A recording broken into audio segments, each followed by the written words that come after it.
And let me press live and live. Cool. Hey, Yvonne. All right, guys. All right, we're live in 10 seconds as soon as it loads up on my Facebook page, which it should be doing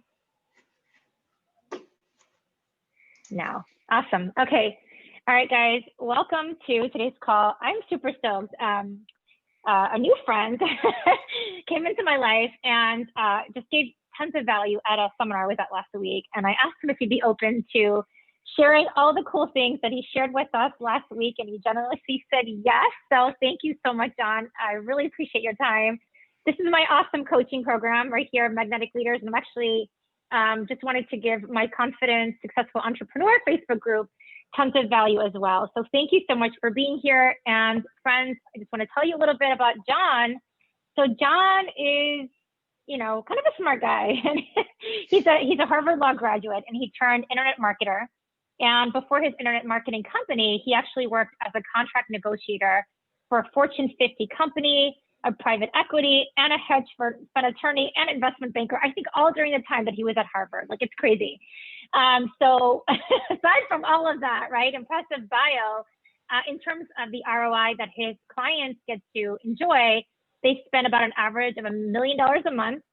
And he's got some amazing clients from Ted McGrath, Stan Merrill, and Fortune Builders, Wealth Factory, and some really, really impressive clients. And the average ROI for his clients is over 5x. And John, can you just come on here and just tell us what you're most passionate about? And I know you love working, but what is it you're most passionate about? And I just want to help get the message out and just share your cause with all of us, just as a token of gratitude for your time today. Yeah, thank you so much. The out of all of those projects, the thing that I'm most passionate about is a couple of years ago, my wife and I, we actually started a nonprofit called 10 Million Strong. At the end, if I provide enough value to you, I would love to share what that mission is, but just know we're really passionate about helping marginalized populations within the United States receive the services and support that they need in order to really help them in 4 different areas: education, healthcare, immigration, and criminal justice reform. So we're focused on those things and making the world a better place here in the US for marginalized populations. So that's incredible. And it's really cool because a lot of my clients in this group have really big whys outside of them, and contribution goals are really important. So if you guys don't have contribution goals that are bigger than you, I definitely encourage you to find one, because it definitely helps to get you excited about working in your business every single day. So with that, yes, John, we would love for you to share about 10 Million Strong. Guys, it's 10millionstrong.com. I've just posted the link for those that are on the Zoom call. I've posted the link. If you're open to sharing, any donation would be super generous. But really, this is about utilizing this time, making it super interactive, and asking any questions to John, and really maximizing this next hour. So with that, I wanted to introduce the topic for today, which is 5 pitfalls that keep every entrepreneur stuck in mediocrity. So I'm super stoked, and I think none of us here want to be stuck in mediocrity ever. So bring it on, John. Let's roll with it, okay? awesome. And I really love this format because I can see most of your faces. I really like speaking to groups of about 12 to 15 people. So please, please, please, please, if you have questions, if you have comments, if you have anything, I want to speak to what you need. This knowledge does me no good if I don't put it in a format where it actually helps you succeed in your goals. And it doesn't do you really any good there either. I'm not pitching anything. I'm not selling anything. So that you don't have to worry that at some point I'm going to sneak in some sort of offer. I just seriously am on this call because I feel like there are some key areas that we could focus on as small business owners to be a lot more successful. So I'll tell you a little bit more about my background. Those are some pretty cool highlights. But my background is obviously, like all of ours, a little more nuanced than the highlight reel. So when I was a little kid, I loved business. I remember when I was 8 years old, my dad is an author, and he he was a really great author, really horrible bookseller. And so we had in our basement, we had boxes and boxes and boxes of his unsold books. And so I'm pretty sure I was around somewhere between 6 and 8. And obviously I have a 7-year-old now, and I can't imagine him doing this. And so now I'm just like, where were my parents during this time? But I grabbed a wheelbarrow full of these books, and I wheeled them around the neighborhood, and I went door to door selling. And in one weekend, I sold $500 worth of his books. And it was Not easily, too shabby for 7-year-olds. it was easily more books than he had sold probably that entire year. And I just you're hired. Yeah. You're hired. And I just remember him giving me a $50 commission and me being like, man, this sucks. I just made you 500 and I'm only getting 50. And so I'm like, I'm not working for my dad anymore. So but I did love yeah. Yeah. Awesome. But it was amazing. Okay. I was super passionate about it. So during my second year of undergrad, me and 3 of my buddies competed in a business plan competition. We ended up winning on the tech side. We ended up getting 7 figures of funding, and I dropped out of undergrad for a while to kind of grow that company. And that was a really, really fun experience to realize, the entrepreneurial spirit from your parents. Yes. I definitely gained the entrepreneurial spirit from my parents, and I also learned how not to do it from my dad. So hopefully your parents were better examples than my dad was. Great man, horrible business owner. But so we created this company and ended up selling my shares and kind of going on what was at that time a little mini retirement. During that time, I met my wife. I was doing some business consulting on the side, but when I met my wife and we got married, we decided it was time for a new chapter. And I decided that I really, really admired the skill set that the lawyers I had worked with in my life had. And so I studied for and took the LSAT, ended up scoring in the 99th percentile. And I like to say that because I was middle-aged and unexceptional, Harvard counted me as a diversity student, and so they let me in. And it was pretty subject. Yeah, just kidding. Clearly, they're like, that poor guy. We'll let him in. He needs this. So I went to school, and during my 3rd year of law school, one of my professors invited me out to work at his investment bank. So I go to law school Monday and Tuesday. Then on Wednesday, Thursday, Friday, I would fly down to New York. I'd work as an investment banker. And during that time, the smallest company that I sold was around 90 million. The largest transaction that I worked on was just a couple of $1 billion. And after I graduated, I decided it would be helpful for my actual legal education if I was a lawyer. And so I was a private equity and hedge fund lawyer and did some fundraises. Smallest fundraise I did was about 200 million. Largest fundraise was probably right around 9 billion. So during that time, I realized 2 things. One, I realized making rich people richer, not my passion. That's not my goal in life. But 2, I did realize that the people at that level that I associated with really did things differently than the small business owners I had been around when I was doing business consulting. And I really wanted to have a platform or have a message to share with the small business owners to teach them some of those skills that maybe the people I was working with were taking for granted. And so when I was invited to be on this call, that was kind of what I was pulled to, was sharing kind of those lessons that I learned from them that I feel like any small business owner can utilize in order to make a huge impact in their business, but also in the world. So is it all right if I share those 5 things with you? I'm assuming you guys yes. good with that? All right, guys. Yes. Okay, let's do it. Let's bring it on. If no, we want to be big time entrepreneurs. Yeah. If no, this is a really awkward call, but I'm going to assume that all of you are nodding your head as I scroll through your pictures. So the first one is a concept that one of my mentors, a guy by the name of Jim Collins, calls the 20-mile march. And if any of you have ever read the book Great by Choice, it's one of the 5 business books that I recommend to almost everyone.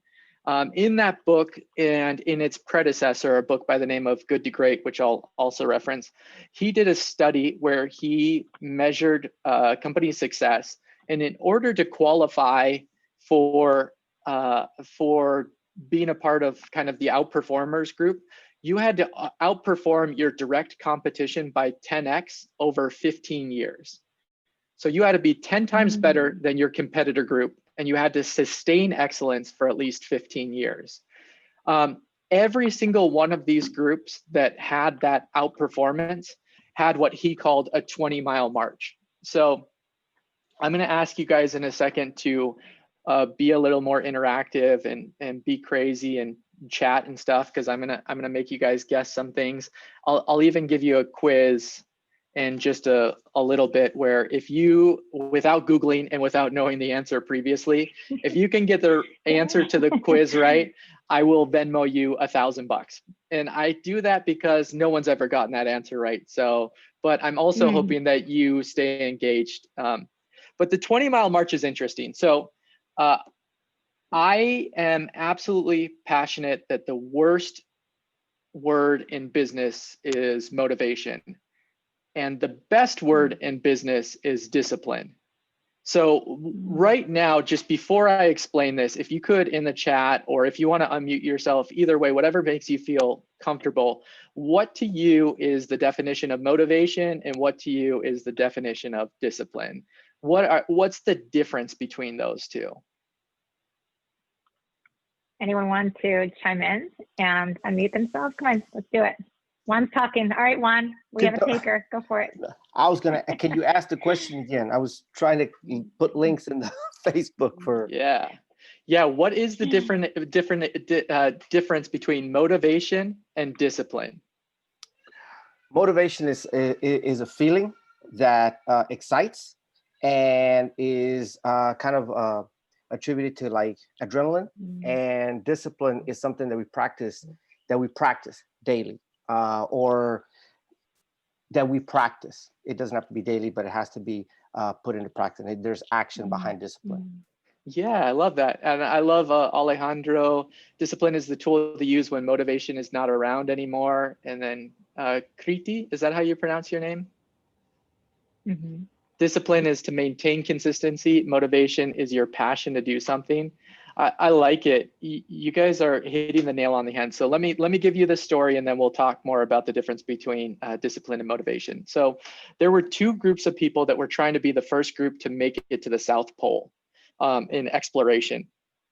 The first group varied their distance, how far they hiked, based off of the conditions. So on good days, let's say they would go 40 miles. On bad days, they would go 10 miles. On really bad days, they'd set up camp and hunker down and not do anything. The second group, they went 20 miles every single day. Good conditions, bad conditions, really bad conditions, really good conditions. They went 20 miles every single day. So which of these 2 groups do you think made it to the South Pole first?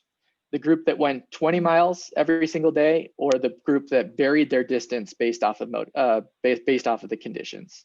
The guys who went 20 miles every day. Yeah, 20 miles every day, the consistent ones. So here's what's interesting. What happened to the group that varied their distance based off of conditions? Every single member of that party died 45 miles away from making it to the South Pole. And that is the perfect example, extreme example of what happens to us when we rely on motivation. Discipline does 2 things for us. On the one hand, discipline is a green light. It tells you how far to go every day. And it gives us what we call a reservoir of commitment. So one of my favorite quotes says, "That which we persist in doing becomes easier for us to do.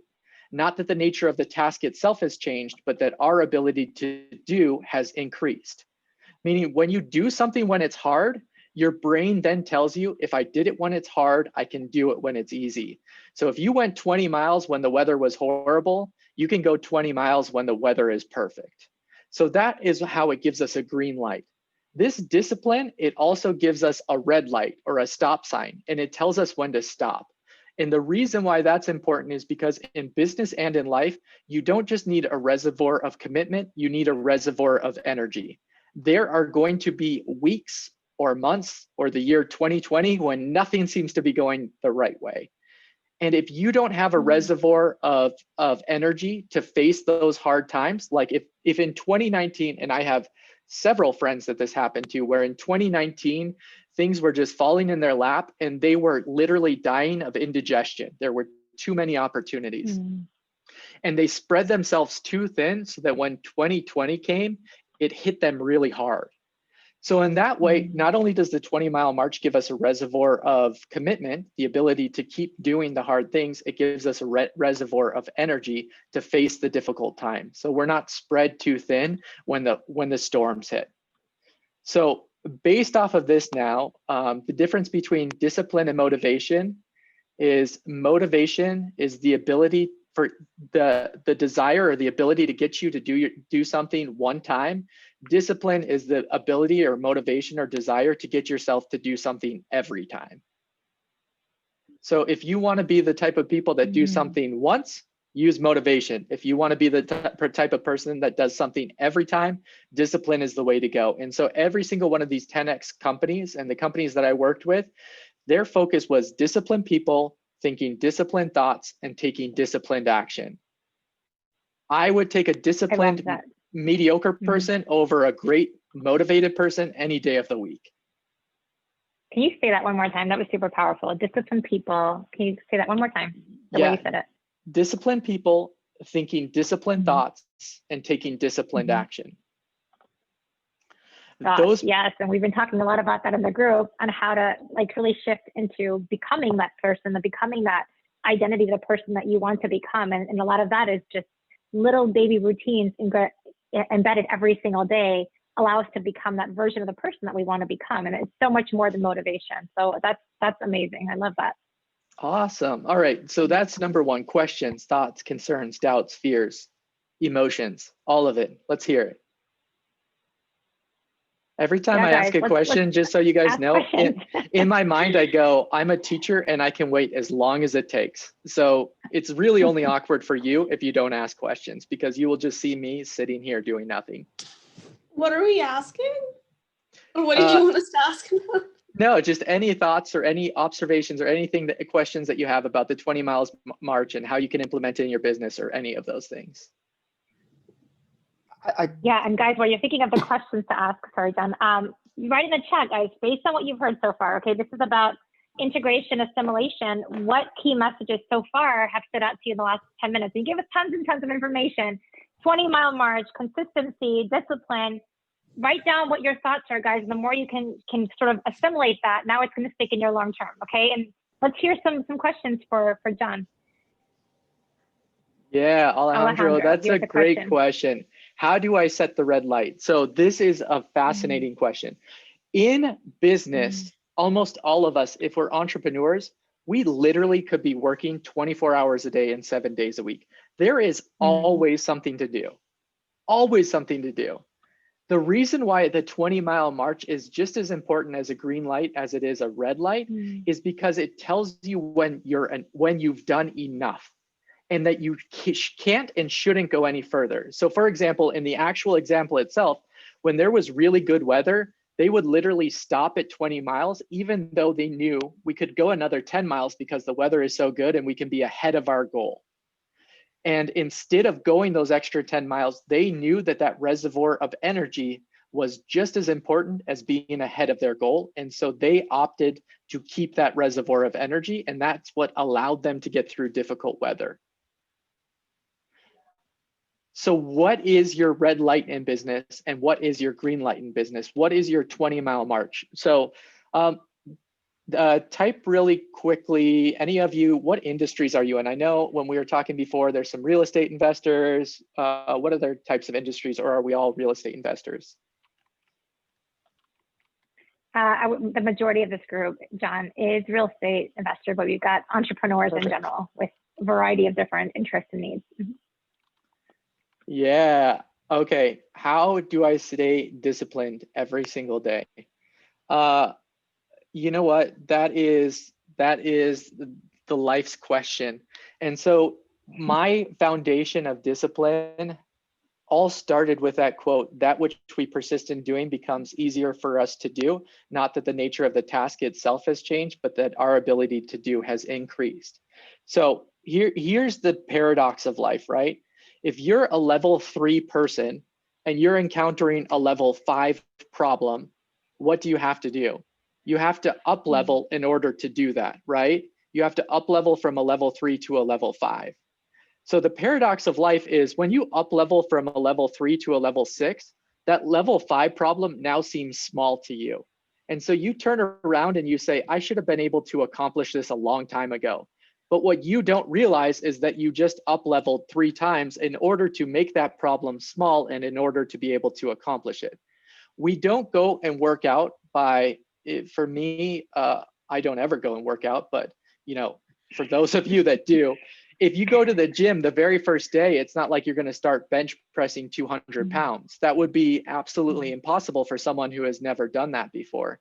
But we go to the gym not only to build our physical muscles, but our mental muscles, because that which we persist in doing becomes easier for us to do. So for me, my dad actually, the book that I ironically went around selling was a book called The Art of Virtue. And it was a book about Benjamin Franklin's life, and it explicitly talked about how he developed a system for persistence and discipline.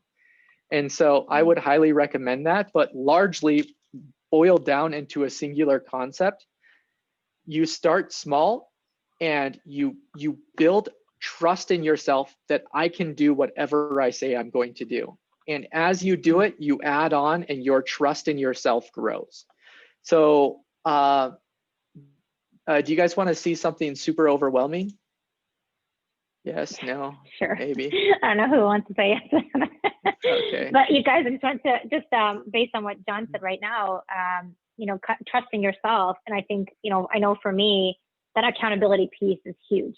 And this is just one of those things as we start holding ourselves accountable. Most of us are not very accountable in a big way for ourselves, but having someone outside of us, a coach, a program, an accountability group is super powerful. And now when I know that I have specific metrics, deliverables to show up and complete on a given basis, whether it's weekly or whatnot, it definitely holds me accountable. So guys, optimize the accountability component within your coaching program and just make sure that this is a part of, it's not about being just accountable to someone outside of us, but it's about building that trust within ourselves so we know that we're creating that long-term muscle for discipline that we probably don't have all by ourselves, unless we're apparently John, okay? But most of the rest of us need a little added push to really build that muscle of trust and discipline. And those are long-term muscles that we're cultivating. And I think the best thing that I've ever done in life is I became comfortable feeling uncomfortable. And so I'll just show you this really quickly. This right here is the 1, 2, 3, 4, 5, 6, 7, 8, 9, 10, 11, 12, 13, 14, 15, 16, 17, 18, 19 different projects that I'm working on in one company that I run. It's not the other two. And these are all the things that I have to get done with the goals for this week. And these are all the things that I'm waiting on for other people. I didn't start here. This would have been so overwhelming to me a year ago or 2 years ago. There's no way I would have ever been able to do that. But now I know if I write something down here, it will get accomplished. And so I don't write anything down unless I'm 100% committed to actually accomplishing it. If there's a question in my mind whether or not I'm willing to put forth the energy and effort to do it, it does not go down here. I don't need losses in my life. I need to put down things that I'm either 100% committed to or I will not put it down. And I think a lot of our lives are wasted on the things where we're 30, 40, 50, even 90% committed. And it's not worth it. It isn't worth it to give yourself a 90% commitment. Another one of my mentors, a guy by the name of Clayton Christensen, who wrote another book that I will always recommend called How Will You Measure Your Life, said it is easier to be committed 100% of the time than it is 99% of the time. Because the second anything is an exception, everything is an exception. And I am a firm believer in that. Yeah. my brother has this mung bean soup cleanse, and it is so easy for me to do the cleanse because I was 100% committed to it. When the first day that I made an exception on this cleanse, every day was an exception to that cleanse. And I think we've all experienced that, where once we make that exception once, it's so much easier to do it the second and third and fourth and fifth time. Yes, absolutely, because you've given yourself permission to fail, basically, and then we have a really weird way of justifying pretty much anything. And I tried that same detox a year ago, or maybe a month ago, and I think I had chocolate cake every day. So it was a massive fail. But I've been doing it for 5 days, and I feel amazing. And we'll talk about the detox later. So going back to the 20-mile march, we can totally go off on a tangent. You know, one thing that that you shared with the group that I was at last week, John, was you talked about how, and you know, some of us in the group have experienced like overwhelm, burnout, and things like that. The beauty of, can you kind of talk about the other part, the value of the 20-mile march is that it not only gives us sort of a metric by which to ensure that we're meeting those deliverables, but also benchmark for where to stop. Can you kind of talk about that? Because that was so huge for me. Yeah. Yeah, I love that. That's why cheat day and weight loss are really not good. That is so true. Exactly, because every day becomes cheat day from December or whatever until January. Yeah, exactly. Yeah, and that's what I meant by it being a red light. It gives you a place where you can stop. It gives you something to say where enough is enough. So here's the thing. We all know the statistics on failed businesses. A significant portion fail in the first year, a bigger percentage fail in the first 5 years, and the biggest percentage fail in the first 10 years. I'm a firm believer that the biggest determinant, and this is proven through stats, is the reason why is because most people start their business from a space of motivation. And they go through that first year, they go through that period of time on motivation, and they go those 40 miles every single day. And then once that motivation dies and they face the hard challenges, they don't have the discipline to keep them going. Greg asked, what is your 20-mile march? So that's a great question. So really quick, I just want to iterate or reaffirm one thing. I'm going to ask you a trick question.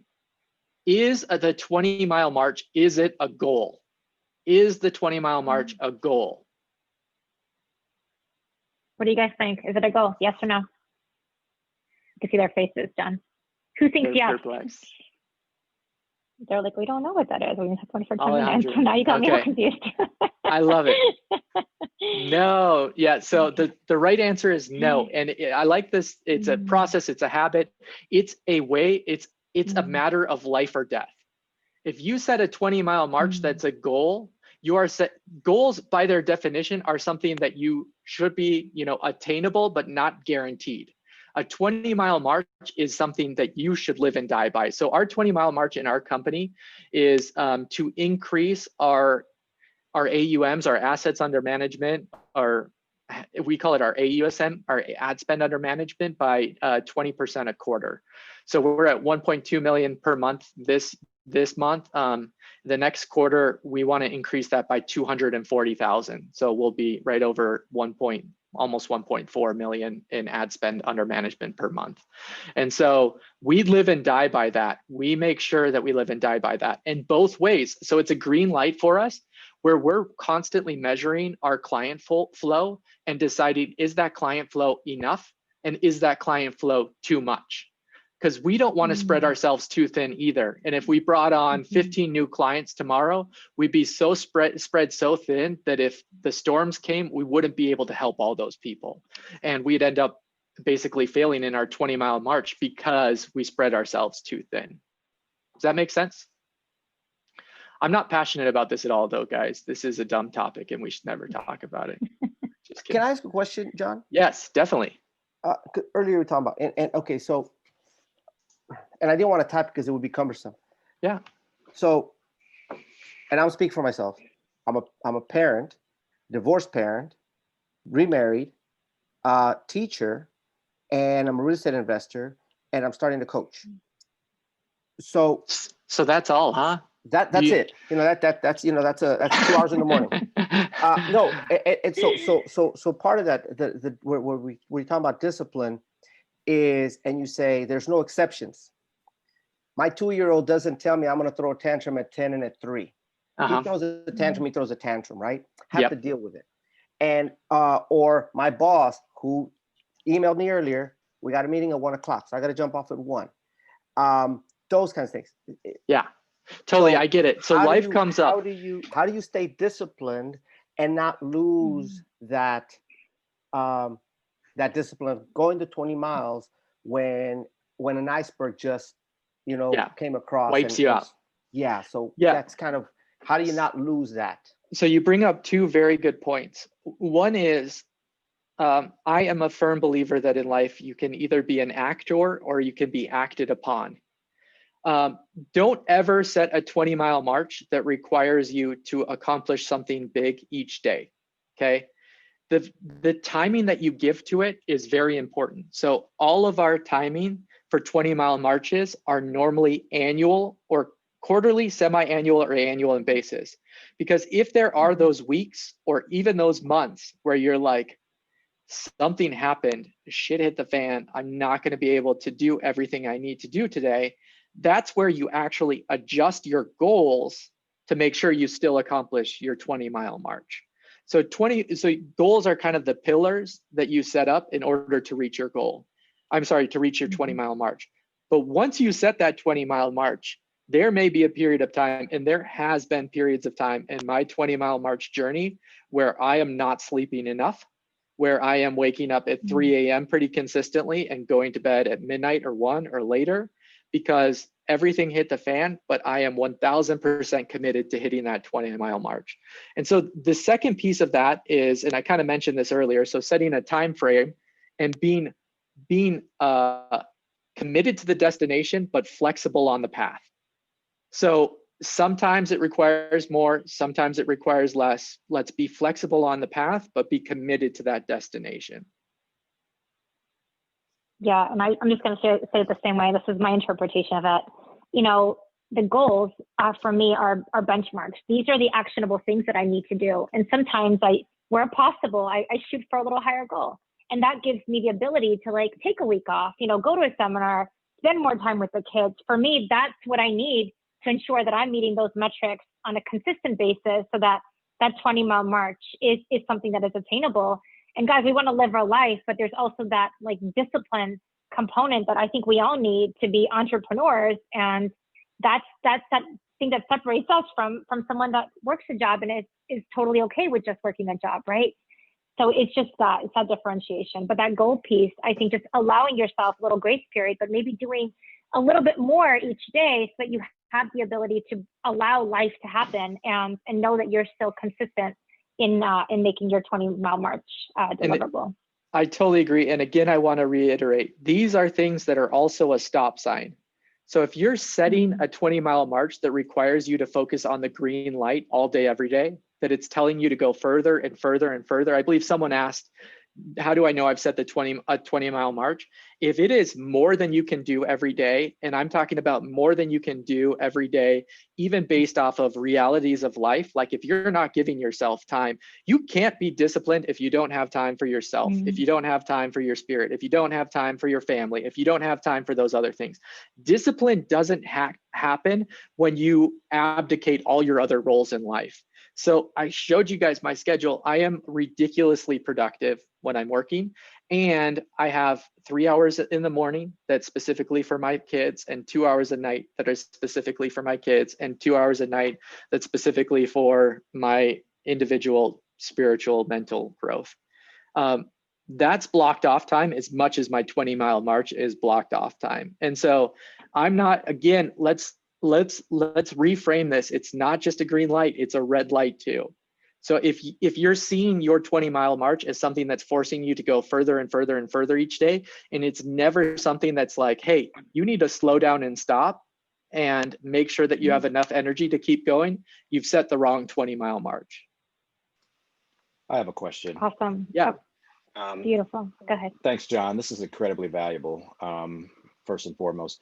The other piece of this that I want to kind of piggyback off of what Juan began to talk about is when the necessity variable comes into play. So, I'm a real estate investor, beginning coaching, and, we're a full entrepreneurial household. So making enough to pay bills and to do all these things. I got a baby that'll be here any second.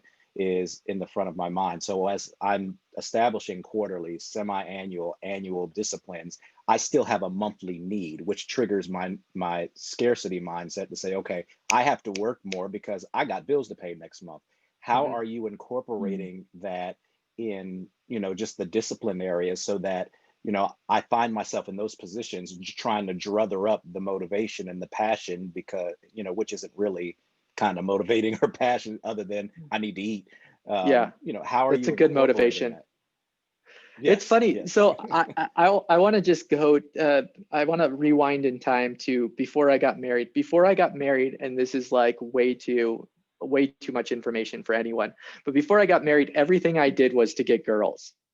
And so when I got married, I had a huge identity crisis for about 2 years because I'm like, holy crap, now that I don't need to like go get a girl, why am I working so hard? Why am I doing this stuff? So I bring that up because you said the food element is a major motivation. At some point when you have enough food, and I see this happen a lot, the motivation, the desire dies because we got past that place of scarcity that forced us to get out of bed every day. And again, this is one of the reasons why that 20-mile march is so important. I am a firm believer that if you're if you're not in a place where you are consistently and assuredly creating enough income for yourself month to month, a great 20-mile march is to say you want to be profitable at X level every single year, and make sure that that's the 20-mile march that you're committed to. So if you need to make 50K, if you need to make 60K, if you need to make 100K, and you know your margins, we set that as the very first 20-mile march, that I need gross revenue or net revenue to be at X every single year. And then when you're doing that, there's going to be better months and there's going to be worse months, but annually what we're aiming for, and you're pushing towards that. And you will do whatever it takes to get there. Yeah, that definitely does help. It does keep me in that disciplined context. And, to your point, yeah, I mean, there are going to be ebbs and flows in the month. But, most of the time there's an emotionalism that takes over where it's like, hey, my performance was there last month. Now it's down a little bit. And, you kind of get scared in those moments, especially if it becomes a family conversation, with the wife and stuff. So that's very helpful.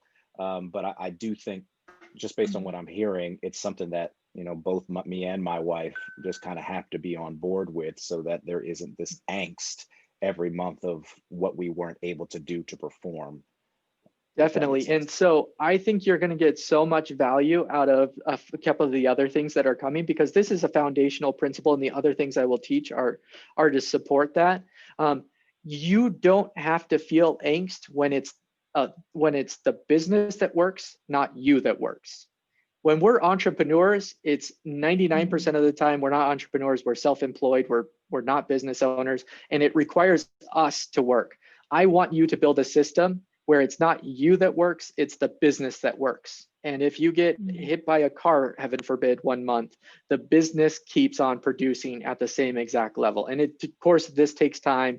This is an effort, this is a process. It's not something that happens overnight, but you can, with your wife, put that as the end in mind and be committed to the process that gets you guys there. It is so much better to be committed to the process of having a business that produces X amount of income every month or X amount of income every year than be committed to the process of I need to produce X amount of income every month or X amount of income every year, because that is a death trap. That is the rat race of business ownership that you don't want to get yourself into. And it's hard to sacrifice when you know that's the end that you're aiming for. It's a little easier to make those harder decisions now if you know what you're building is a system that produces that, a business that produces that. That's good. Thank you. Yeah. Awesome. So I kind of heard between the lines, I heard like systems, and we want to be business owners, not just working on the business every single day. And so really setting up a process where the business can work for us with or without our direct involvement every single day. So quick time check, we're at 12:40 Central. We've got on about tenant number 1. I promised you guys 5 things. So John, like, what do you suggest? Should we kind of stick to the 4? Should we go with number 2? Like, and I'm willing to do whatever we need to do to ensure that we're maximizing this next hour. So what do you think, John? Listen, I'm here to make sure that you guys get the value that you want. So if one takes us a long time, I'm happy for that. And also, if you find what I'm saying valuable and you want me to come back another week, you know, I'll do that for you. So I am happy to do whatever. Yeah, we just got John to commit in front of all of us. So he's willing to do that. So that's awesome. We might definitely take you up on it. I think you might find that people tell you, don't let that happen. Don't let him come back. So we'll just assume that this is great. So number two, and how many of you is your, okay, let me start this way. Okay, I'm gonna give you guys the $1,000 quiz. Ready? Are you ready for the $1,000 quiz? All right, so during the 1960s, okay, the CEO of Walt Disney said, this is our biggest competitor. So the CEO of Walt Disney in a conference call said, this is our biggest competitor. Who was that competitor? And again, no Googling, no Googling. They were. Not them. Okay, I know the answer. I'm gonna give you guys 10 seconds. Take yourself off mute, chat, whatever. If someone gets it right, I will Venmo you $1,000. Damn. All right, guys, let's go. I want to see, like, everyone should be 5, contributing an answer. 4, 3. No one. Is there 2, imagination? 1. It's going to blow your mind, guys. A small company by the name of Harley Davidson.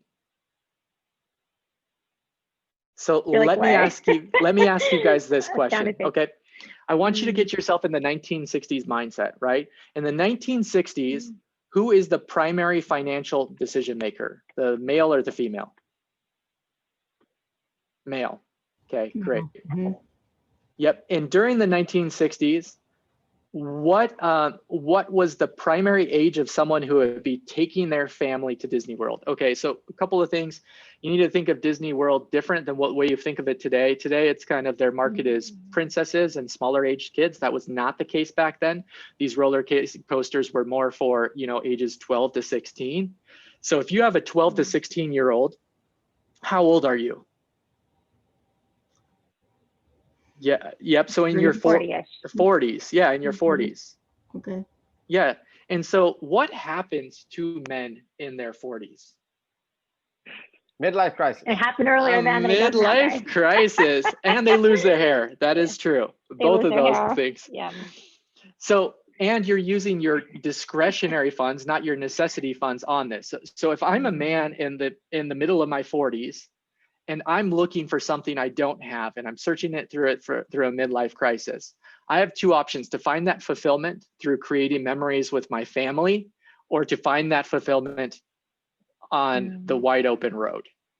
And you know what's crazy? The price point for a family trip to Disney World and the price point for a standard, I would buy the bike. Yes, I would too. I think it's probably the same thing today. It's crazy. Yeah. A day pass to Disney is like thousands of dollars. Ridiculous. Yeah, and so it's around the same exact price. And so that's an understanding of the answer to the following question. This is by far the most important marketing question you can answer in your business. So I'm going to start off, before giving you that question, I'm going to give you the principle, then I'm going to give you, the rule, then the principle, then the question. So the rule is, the greatest need in the world is not to be loved, it's to be understood. So the greatest need in the world is not to be loved, guys. This to be understood. Is relevant for every single one of us, guys. Real estate investors, coach. If you have a client, seek to understand them. Questions should be there to understand them, not to, just sell stuff, right? We want to build that rapport. We want to build that connection, but understanding the client, understand the customer is everything, guys. And this is for every single one of us. So write that down in like boldface on your notes. Seek to understand your customer. Sorry, John. Yes. Super excited. I love it. There's zero passion there. Zero passion. I'm about to get myself an energy drink just so that I can keep up with your level of passion on this. This is a moon detox, baby. All right, everyone. We'll see. I'll share with this. This is great detox.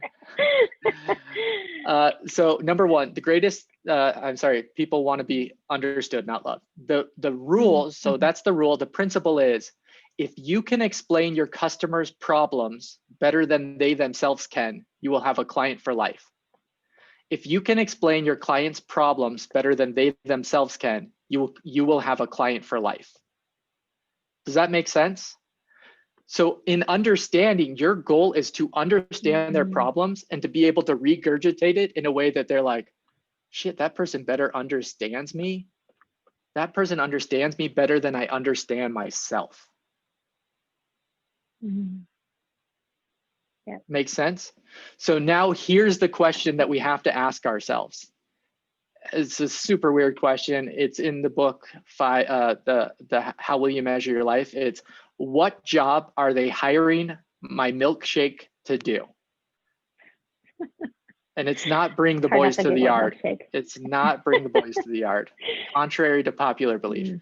So the reason why this question comes up is, so again, my mentor, Clayton Christensen, he was hired by a fast food chain to sell more milkshakes. He went in and provided them with some consulting. He found out that there were 2 peak times for milkshake sales. One was in the morning during rush hour traffic, and one was during the late afternoon during family visit time to the fast food chain.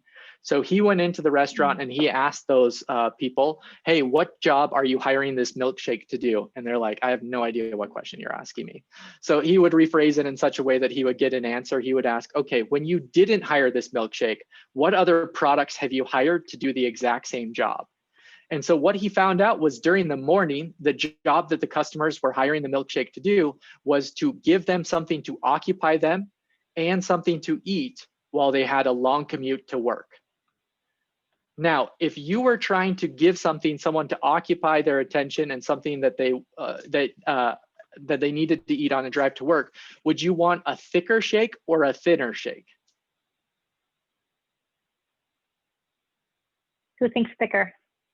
Occupy to work. Thicker shake or thinner shake? Thicker? What takes you a longer time to drink? A thicker shake or a thinner shake? Thicker, yeah. And would you want a bigger shake or a smaller shake? You would want a bigger shake and you would want a thinner straw, okay?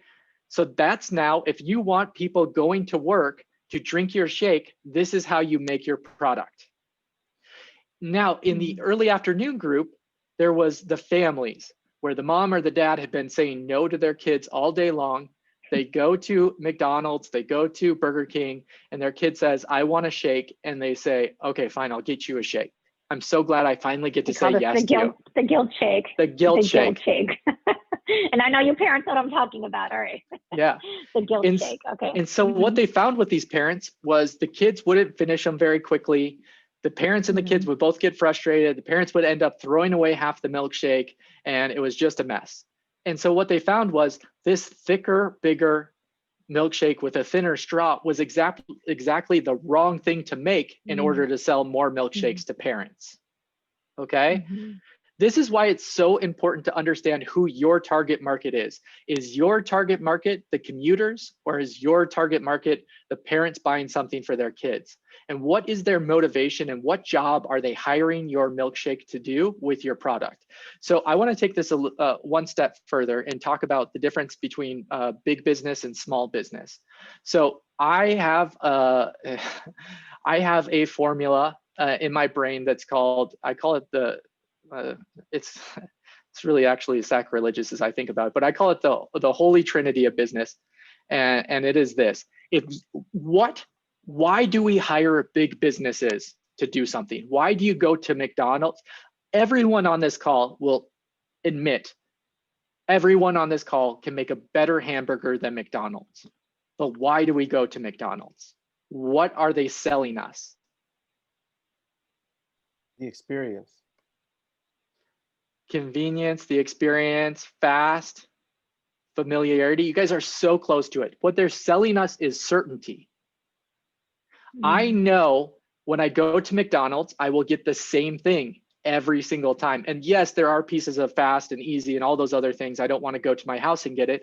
But even there are other restaurants that are small mom and pop businesses that will make a burger just as fast and it will be more delicious, but we don't go there because we're not certain what we'll get. Does that make sense? We're going to McDonald's because of the certainty. Now, you guys actually answered the question that I'm going to ask next, but why do we go to small businesses? When I go to that mom and pop, what am I looking for? Why do they come to us, guys? Because that's pretty much everyone here on this call. Experience, different service. So you guys, again, are right around the same area. So it is an experience, but it's not experience as in, people are buying experiential things right now. It's that level of experience. It's not necessarily the experience of going in your store. And the second one, individuality is really close to, is the relationship, right? The reason why I go to small businesses is because there's some level of experience that I can have with a small business and some level of relationship that I can have with a small business that I don't feel that same level of fulfillment when I go to big businesses. The way to win the game of business is to be able to provide that level of certainty that McDonald's can provide while continuing to provide the experience and relationships that are unique to small businesses. Tell us more about that. That's intriguing. How to win the game against big business is to build the same level of certainty while adding the experience and the relationship. How do we do that? Yeah, so my one of my best friends has a company called Missouri Star Quilt Company. Okay, Missouri Star Quilt Company. Now, this is a quilt company. I want you to guess what their annual revenue is. How much money is a quilt company making each year? There's also a little backstory. He's like 6'8". He's a big guy. He has a big beard. He looks like a lumberjack. Hey, from Missouri also. Awesome. And he has this quilt company in a place called Hamilton, Missouri. If you're from Missouri, do you know where Hamilton, Missouri is? Most of us are here in Texas. You guys are guessing. $124 million a year in revenue. I think we're all going to give up our businesses and start doing quilting. 124. What are you guys Crazy. living? What are you guys doing with your lives if you're not making 124? No, I'm just kidding. So John's here's teach us how to do that, right? yeah. So here's what he built. Okay. He built something where his version of the Holy Trinity is content, community, and commerce. So the content is you give them a platform where they can learn. So I want everyone to go up and look at their YouTube channel and see what level of content they're producing on a consistent basis. They're getting over 12 to 15,000 views per day on their channels, on their videos on YouTube. That's their content piece. Their community piece is they've built a community around this. Here's what's crazy. They have literally built in Hamilton, Missouri, the Walt Disney World of quilting. So the town of Hamilton is just over 1,000 people in population. They have over 100,000 visitors per year coming to their town. They own the whole Center Street, and they have 13 different quilt shops on Center Street designed for the different type of people that quilt. So if you're a service-based quilter, they have exactly the experience that you want. If you're a creative-based quilter, they have the exact one that you want. If you are a male quilter, which there are not very many, to be honest with you, they have the exact experience that you want. They also have, because so many women are bringing their husbands there, they also have a man cave where there are giant TVs and couches and pool tables so that you can go, and if your wife's just shopping all day, you're there in the man cave. This is the kind of experience that they bought. Yeah, this is the kind of experience that they built. But they didn't start there, but they did start with the content and the commerce, the content and the community were being built the whole entire time that they were also selling you the commerce. And those three things provided the relationship, they provided the experience, and they provided the certainty. You know, when you go there, you're going to experience the same thing every single time. Questions, thoughts, fears, concerns? So how do we create that? Like, so how, right? I'm sure all of you guys are asking the same question. How do we create that from creating that certainty in a small business? What does that look like? And the experience relationship piece, I think a little bit easier, but that certainty piece over a long period of time, now we're talking 20-mile march, what does that look like for most of us? Yeah, so here's what I'll tell you guys. So there's this is principle number 3 and number 4, and I'm gonna get through principle 3 and 4 in less than 6 minutes. Principle 3 is you have to speak the language of business, okay?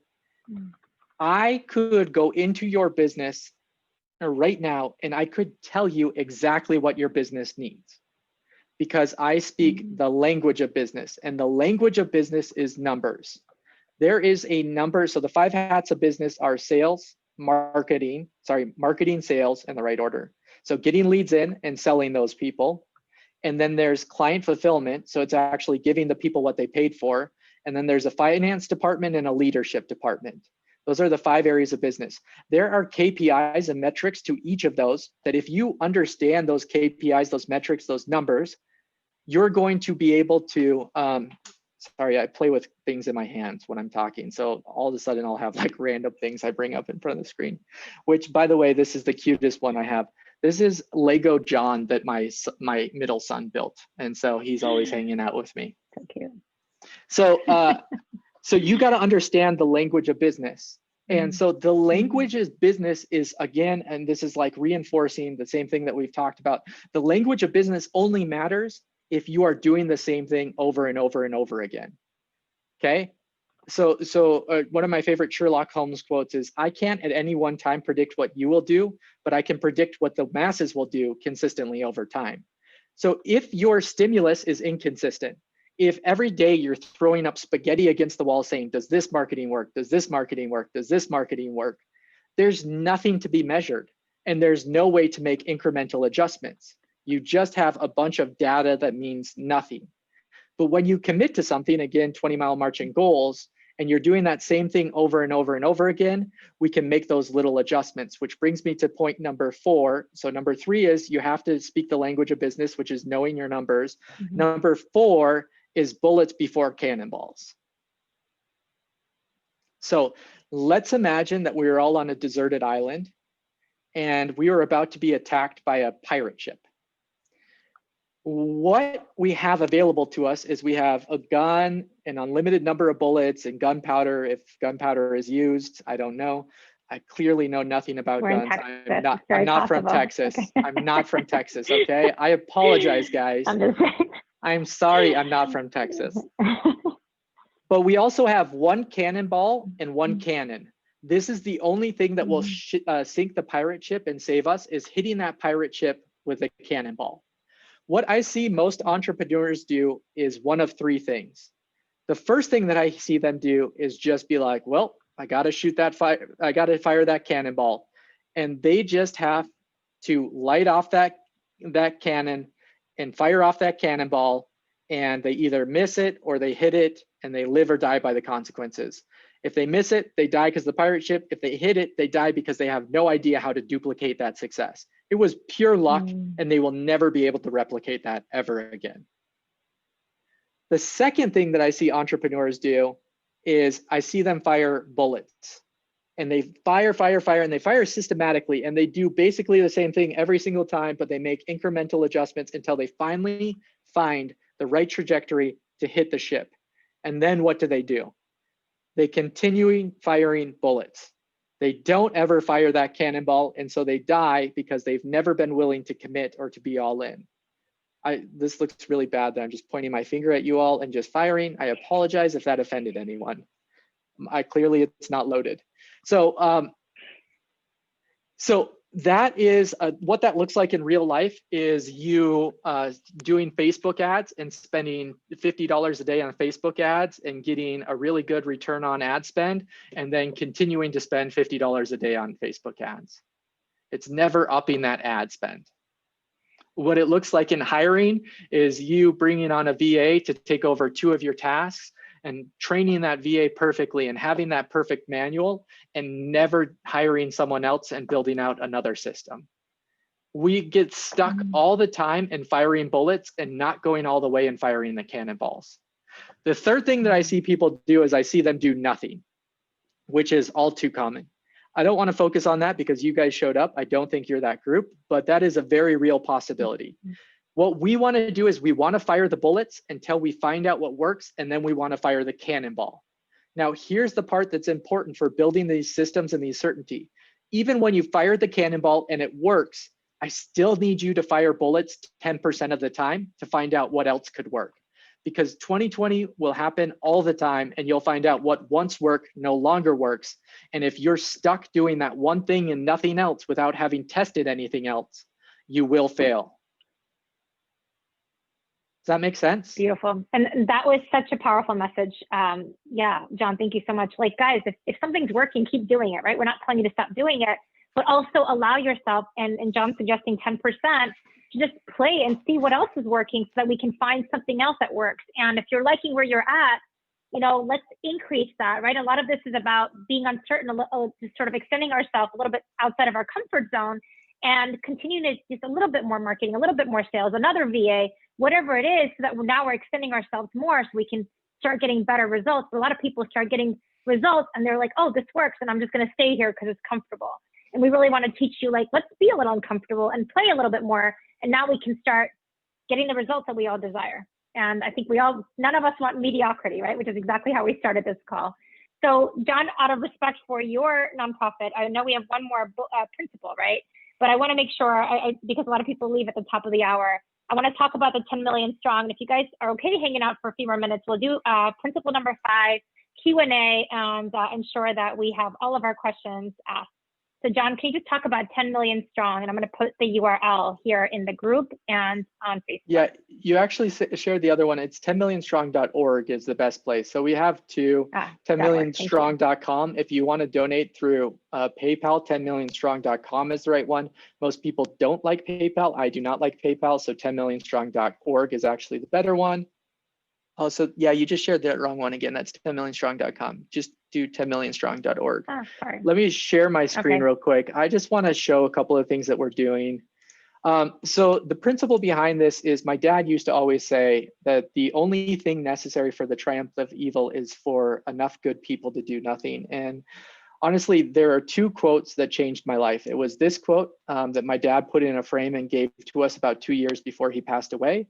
And the second one is when I was in law school, we had a professor that said, a society will be judged by how they treat the least of their citizens.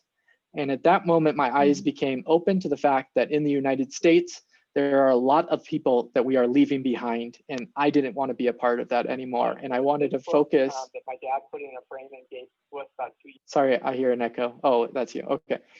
So, so I decided that so during that process, I became passionate about how bad our healthcare system is, how bad our education system is, how bad our criminal justice system is, and how bad our immigration system is. And so what I decided was, I think it would be so cool if we got 1 million people to donate $1 a month. And then we found a grassroots nonprofit that was helping one of those 4 areas. And we provided them with the funding to be able to do that work and not focus on fundraising. Because nonprofits are historically really bad at fundraising. They just want to do the good thing. I am historically really good at fundraising and really bad at doing the good thing. So I thought if we married our skill set, I might be able to accomplish some pretty good things. And I wanted to accomplish that with a lot of people. I believe that collective, consistent action, no matter how small that step is, can create massive amounts of change. And so I'll give you a couple examples of this. So this is one of my favorites. This was Horses of Hope. And this is a picture of Kenneth. He was 21 years old, had severe autism, and this picture was taken before his second lesson. During the first lesson, he was so afraid of the horse that he wouldn't even come close. But then he finally rode Chocolate, the horse, and now you can see like how excited he was during his second lesson. So let me ask you a question. So what we were able to do was contribute 50% of their annual budget, give them the resources they needed for 8 new volunteers, and allow them to double the number of people that they could serve in the next year. Guess how much it took for us to donate in order to accomplish all of those things?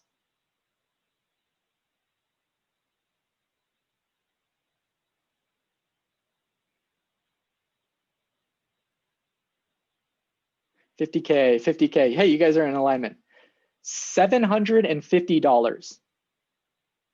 Wow. That is all.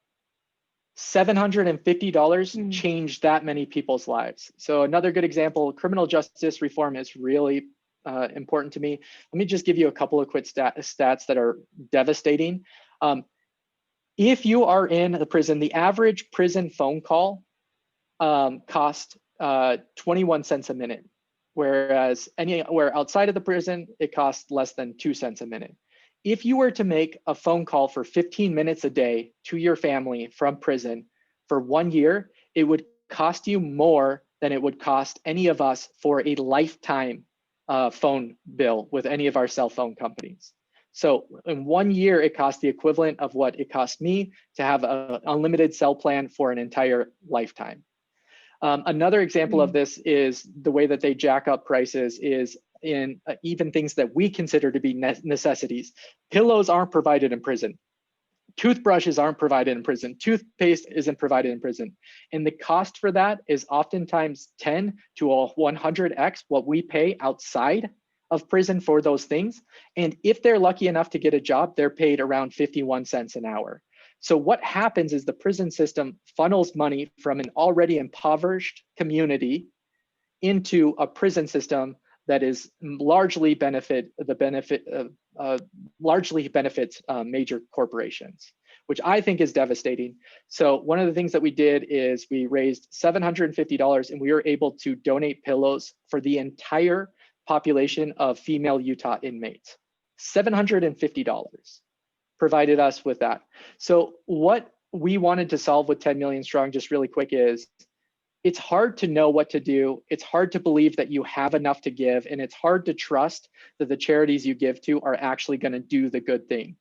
Our goal is to bridge all three of those gaps. If you can trust us, we will do the research, we will dig, and we will make sure that 100% of the money that you donate goes to a direct cause, that 100% of that donation benefits our intended recipients. So we don't take a penny out of it. We make sure that there is sometimes some overhead in the nonprofits themselves, but it's as minimal as possible. But most of your money is going directly to the impacted communities. And so that's why we're able to find causes where $750 literally changes hundreds of lives, or $750 literally changes 70 lives. So if you go to 10millionstrong.org, you can donate $1 a month, you can donate $10,000 a month. For us, it isn't the amount that is important. We believe that making small contributions over an extended period of time, that when those are aggregated with other people, we can make a huge difference. And so I'm passionate about it. And if you would like to join us in that cause, I would love to have you. Just go there and donate. So there we go. That's my impassioned plea. Awesome. Thank you. Yes. And you guys all have the link. Awesome. Thank you, John. Cool. All right. So going back to principle number 5. Okay. So now we just talked about principle number 4, the bullets before cannonballs. Let's go to principle number 5, and then we'll wrap up. Have some time for Q&A and let everyone go on about the rest of the day. Yeah, honestly, can I just come back sometime, because principle 5 could take an hour by itself, and I think it's worth it. So you guys have been asking, how do you create certainty? Are you guys okay with that? Are you guys okay with John coming back? I am now inviting myself back. I am inviting myself back, guys. So principle number 5, just so you guys know, is your goal as a business owner is in every area of your business to promote yourself from technician to manager, and then manager to entrepreneur. And there is a very specific process that you can do this by that allows you to create this certainty for your customers over and over and over and over and over again.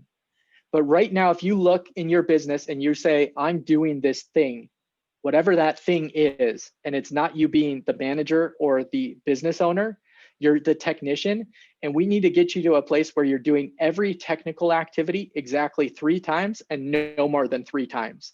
And you do this by the first time you learn how to do it. And yes, you do have to learn how to do it. The second time you do it, you learn how to build the system around it. And the third time you do it is because you've hired someone and you're training them how to do it. And it has to be done in that order. And I can't tell you how many times it's not done in that order. And it will fail every single time you try to mix up those orders. Mix up that order. Very cool. Yes, who here would love to go from a manager / technician to really having a business that sustains itself and meets those 20-mile march milestones. I know that's definitely on my goal list, and I think I speak for everyone here. Awesome. Thank you, John. You were so awesome, and how generous of you. And we will definitely take you up on it. And guys, this is like amazing. And I told you guys I went to Business Mastery a few months ago. You know, one of the biggest takeaways for me, and this completely ties to what John said, is what gets measured grows, guys. And the biggest thing, like, I am not a numbers person. I am not analytical. I am not left brain. But if I don't track what I'm doing in terms of lead flow, lead generation, sales conversions, you know, all the things that I need to grow my business, guess what? It's just literally like throwing spaghetti against the wall, kind of what John said. So we should be tracking what we're doing, all the leads, conversions, deals, contracts, clients, all those things, and consistently, guys, measure them, and you know, and we'll work on creating systems around it so that we're actually able to grow the business without us actually being in the business every moment of the day, so the business can sustain and generate, sustain itself and continue to grow and generate more and more revenue for you. So John, anything else, like any massive points that we haven't touched on? What is like the biggest lesson that you know, kind of what you talked about, that passion of like, how do we create that certainty, create that, that momentum in a small business? Like, what do you think is like the number one thing that, from everything that you've given us so much value, what is like the number one thing that we should really ensure that we apply into our business? And guys, put any questions that you have in the chat so that John can answer them today for us. Yeah, I think discipline is the foundation of everything I've been able to accomplish. If you don't have discipline, you can do the right thing for a short period of time, but it won't be sustained, and it will fail eventually. And honestly, I think that's when we beat ourselves up the most, is seeing success and then having it wash away. I can't tell you how many conversations I have with entrepreneurs and business owners where they talk about what was. And it's honestly harder for them to talk about what was and what has disappeared than what could be, because they're like, I had it in my grasp, but I couldn't hold on to it. And it's because in that moment, they lost their motivation. They didn't have the discipline to hang on. They weren't firing the bullets to be able to know how to iterate and how to change. And all of these things kind of tied together for them to be one of those people that talks about what was and that is no longer. And it's probably the hardest thing for me to see in business. So discipline, discipline, discipline, discipline, discipline. And how cool is that? That's something we can actually cultivate, right? This is not far-fetched, guys. All the stuff that we've been talking about for the last few months, it's about like having that focus, having that discipline, and ensure that no matter what, you're meeting those numbers, right? You're meeting those numbers. You've got that clarity of your vision. You've got that clarity of where you want to go. And now we have kind of new language around it, what that 20-mile march looks like for you, and then developing specific metrics, goals that you're hitting on a consistent basis. And that's where the discipline muscle comes from. And it's beautiful because it's not like John didn't tell us either you're born with it or you're not, right? It's not the 7-year-old that's going and selling daddy's books in the neighborhood. It's we all have the ability to cultivate that discipline so we can start getting the results that we desire. Otherwise, we can go back to our jobs. And I don't think that's what any of us here want. Awesome. I gave Karishma that advice. I told her that she should go get a job if that's what she wanted when she was asked me a question. That's funny. Yeah, not happening. Sorry. Questions. Questions. I'm too much of a free spirit to be bound by anyone. All right, guys, what questions do you have? Awesome, Carol. I love it. Thank you. Amazing. All right, everybody good with John coming back? All right, how do we stay organized? That's a great question from Lucy.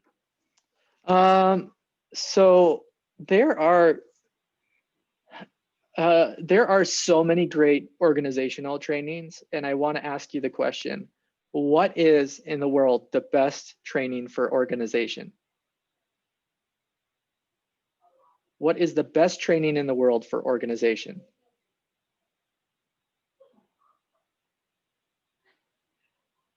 I don't know, is there one answer? There is one answer. Everybody looks just dumbfounded as I do. It's the one you use. It doesn't matter what people train you on for organization if you don't use it. So discipline is a huge piece of that. I see people trying to be organized and they switch from one system of organization to the other, to the other, to the other, and they don't stay with something. And so they never actually set up the the organization in a right way, in a way that's meaningful and that saves them time.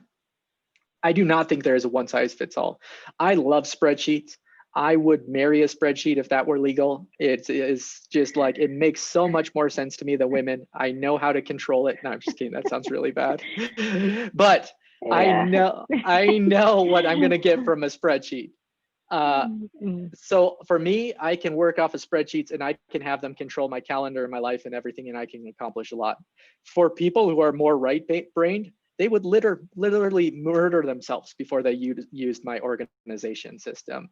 But there are organization systems designed for every type of whether you're right brain, left brain, whether you're more analytical, whether you're more creative. Like there are organization systems for you, and you just need to find the one that's right for you. And then when something is working, that's when you fire a cannonball and you dedicate 90% to that organization system, and you spend 10% of your time iterating on that one and trying to make it better instead of wholesale changes to another one. And how much more efficient use of our time is that? And guys, I'd love, let's utilize the community and homework, guys. I know you guys love homework when I give you homework, but let's put in the chat, and I'll start a post here in just a few minutes. What is your 20-mile march vision? Okay, so let's put that down and put words to it. And then if you guys have tools that work for you in terms of organization, let's share that. And there's a wealth in numbers and wealth in experiences. But at the end of the day, what I heard is if it's working, stick with it, make it better, modify as needed. But rather than spending energy and time all over the place, pick one, master it, and then we can, continue to make changes as necessary. Yeah, and I would say, so the one thing that I do think is universal is time blocking is one of the most important keys to being successful in business. So most business owners are reactionary instead of proactive. It's your fires, your employees, your whatever, they are your boss and you're responding to them. That is not how business should be. Business should not be reactionary, because if it's reactionary, it's a one-off process every single time. When you time block, you do set up blocks in your day where you can be reactionary, but you're being proactive about that reactionary activity. So I don't look at my emails all day. I have 2 time blocks when I look at emails. I have open office hours for my employees when they can come bring their problems to me. I have open office hours for my clients. They know they can always get a hold of me on Slack, but they also know that unless it's an emergency, there are specific times of the day when I'm going to respond to them and when I will allow them to be my boss. But for the most part, I am in 100% control of my time. And those are not hard things to master, guys. Okay, we talked about time block and productivity and things like that. Knowing what you're doing and then being consistent. And if that means, and again, the other big takeaway I heard was 90% sales and marketing. Looking at your calendar, 90% of the tasks that you have on your calendar in your business should be allocated towards sales and marketing, ensuring that you're meeting those metrics on a consistent basis. And now you have something tangible to work off of, and then giving yourself 10% to play with other types of marketing systems and tools and things like that, and just allowing yourself to have a little variety, but then kind of keeping that end goal in mind. Awesome. John. All right, guys, what other questions do you have? I have one Anyone else question. have any questions? Okay. Typing is not my forte, so what do you recommend? I'm pretty disciplined, organized. I have definitely areas I have to work on. My wife, on the other hand, is very spontaneous and stuff. So my biggest challenge here at home, especially next year when I start working out of my house, is how do I create that space where you block time for, hey, this is when I can work with the family. This is where, what do you recommend? Yeah. And I don't know that that's an easy answer. But that's my struggle. Yeah, that's definitely not an easy answer. And most people hate the way I respond to questions like this. Is I can promise you that my wife and my kids will not bug me at 4 a.m. And so that is one of the reasons why I get up at 4 a.m. pretty consistently. Honestly, right now it's 5 a.m. We just had a baby 2 months ago. So I've been a little less disciplined than I should be. No, but it is consistently, I wake up super early so that I can get done all the tasks that I need to get done without being bugged by family, work, anything else. And so I think it's so important to just know your limitations and build a system that works despite those limitations and almost because of limitations.